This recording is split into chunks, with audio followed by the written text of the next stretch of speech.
Damn! 4 years of dentistry completed. Time really does fly. But today we're not here to talk about time. Let's talk about the subjects that we had exams for in my 4th year of dentistry. Now, I'm currently in the UK, but this story begins in Bulgaria. Yeah, let's go. It's time to fly back to the UK. Summer holidays have started and I'm excited. Let's go. Okay, so the first subject on the list is ENT. ENT stands for ears, nose and throat. That's basically what this subject was. We studied about the different diseases that can develop in your ears, nose and throat and how they spread from one area to the next. Now, as dentists, we're going to be looking in the oral cavity and we need to be able to see the infections of the throat before they can spread to other parts of your body. For example, Streptococcus pharyngitis, which is an inflammation of the pharynx caused by Streptococcus pyogenes, is treated by amoxicillin. Dental abscess is another disease that we need to know about, which can travel to your ear and then eventually to your brain. So this was a very important subject. Next subject. Dental allergology. Dental allergology. Now this is specifically called dental allergology because it's the dental sides of allergic reactions that could occur in the clinic. For example, a lot of people that wear jewelry, normally the jewelry has some amount of nickel inside. Now if you develop an allergic reaction to that jewelry within the dental clinic, if you get a crown or braces or anything like that which has some amount of nickel, you could have a very severe allergic reaction to nickel in your mouth, and nobody wants to go through that. So we need to know how to deal with these allergic reactions in our clinics. Pharmacology. In pharmacology, we learn about the different medications that we can use in our dental clinics in order to give our patients treatment. For example, most local anesthetics contain epinephrine, which helps the anesthetic, first of all, last longer, and secondly, constricts the vessels around that area, which stops bleeding or causes the area to bleed much less than it would without it.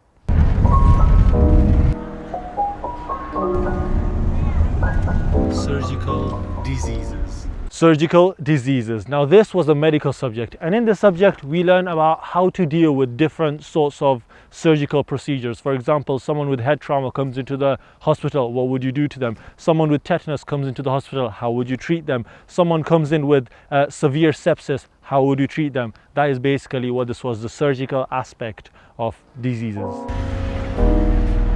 Internal diseases. Internal diseases. Now this was actually a very interesting subject. So we learned about the different types of diseases that people can have within their body and how their clinical appearance is. For example, some people that come into your clinics won't want to tell you what diseases they have, but you can get an estimate of what they have based on the way they walk, the way they sit, the way they breathe even. All of these are telltale signs that someone has a certain type of disease. So if they're not telling you, you can ask them later on and further question to see if they are telling the truth or not. Radiology.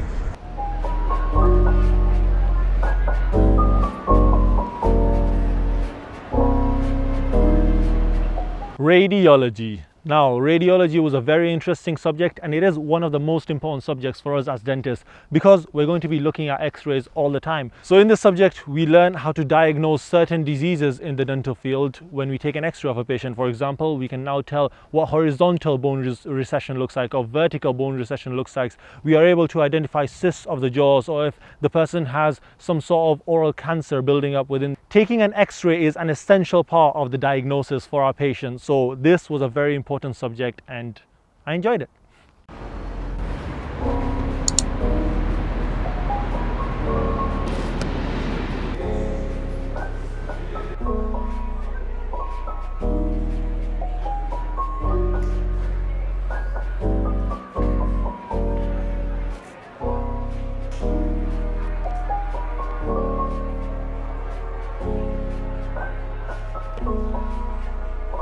Hygiene and Epidemiology.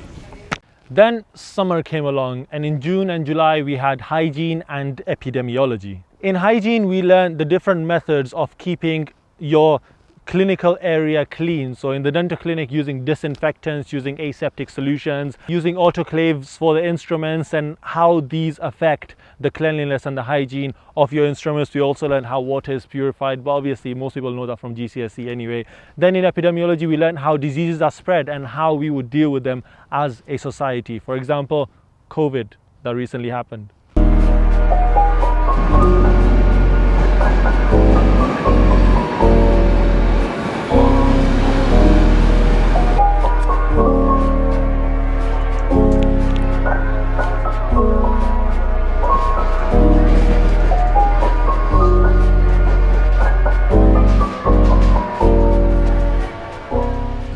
Pediatrics and infectious diseases. Pediatrics and infectious diseases. Now this was actually more on the medical aspect of pediatrics rather than the dental aspect, where we learn what you would observe in a child of a certain age to know that they are normal. For example, the head circumference, the height, the weight, and all of these other things. We also learn about different diseases that you would see in a child because these children might not be able to even talk or explain to you what they are feeling, so you would sort of have to just guess what sort of disease they have.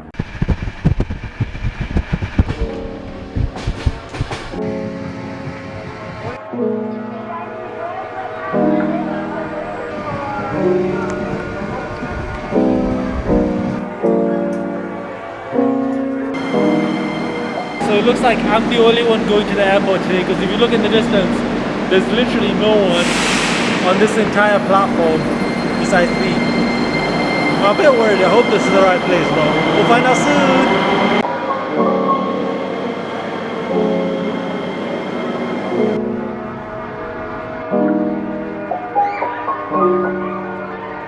My eyes. Ophthalmology. Ophthalmology. Now this was an interesting one. We started off by learning the anatomy of the eye, and then eventually we moved on to the different diseases of the eye and how they would be treated. For example, myopia, hyperopia, and cataracts, and how we could treat them with either lenses or actual surgery. And we actually got to see some of the surgeries. I know as a dentist, you think what is going on, but we're getting a master's degree, so we need to have a bit more knowledge than the average dental student.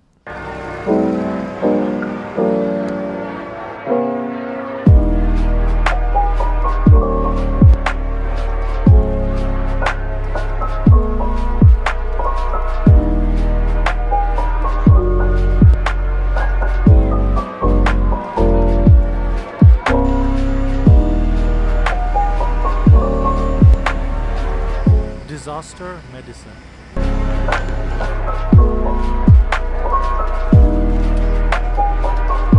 Disaster medicine. Now in disaster medicine, you know how in hygiene epidemiology we learned how these diseases spread, right? So for example, COVID-19 in disaster medicine, we learned that this creates a biological area of damage. So we will learn about all the different area of damages, how the disease would spread, and how a medical team would enter into the area of damage in order to evacuate people or to treat the people. But we didn't just learn about biological area of damage. There's many other types. For example, radiological area of damage, floods, earthquakes, and all of these things, and how we would deal with them as a society in order to get the best possible outcome, the fewest number of casualties from any disaster.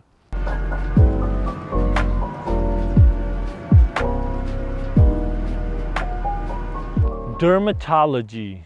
Dermatology.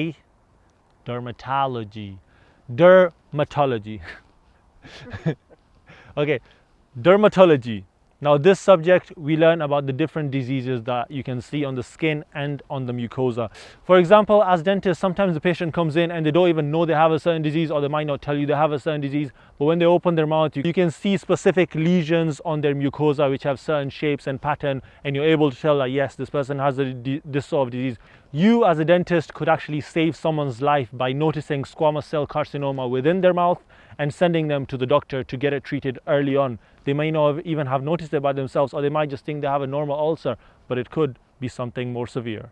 Whoa! And here we are in the UK. So let's have some honorable mentions. These are the dental subjects. We still had our dental subjects, but in Bulgaria, things work a little bit differently. So our final exam for our dental subjects is in 5th year, which is coming up soon. So we did have the dental subjects, but we just keep on working, learning theory and practicing our practical without having any actual final exams until our 5th year of dentistry. In oral surgery, we got to see a few extractions which were very interesting. For example, one of my patients had 2 maxillary central incisors behind her normal central incisors, and we got to see that extraction, so that was a very interesting case. Then we have conservative dentistry and endodontics, where I got to do quite a few conservative restorations on my patients. All of my cases are on my Instagram. Actually, let's include some of them here, shall we? Okay, there you go, that's all I did. We also had periodontology. We actually got to record me doing a tooth cleaning on one of my patients. If you haven't checked it out, I'll link it at the end of this video in the description. Click on it and watch that video. It's a very interesting one and you might learn quite a lot. Orthodontics. Now this is the subjects where you would normally do braces, but unfortunately we didn't get an actual braces patient this year. What we got to see is a child who needed a maxillary expander, so that was quite interesting. We actually got to work on the expander ourselves, so that was very interesting. Prosthetics. Now in prosthetics we did the very basics that everybody talks about. We got to make dentures for our patients, so that was quite interesting. And that was pretty much it for this video, guys. If you did enjoy it and you haven't subscribed to this channel, hit that subscribe button, because we're trying to get to 1,000 subscribers this year. We are close, but we're not close enough. We need to go faster. So if you're new to this channel, you're enjoying these videos, check some other ones out, hit that subscribe button, because you already know it's gonna be lit. My name is Saad, and I'll see you guys in the next video.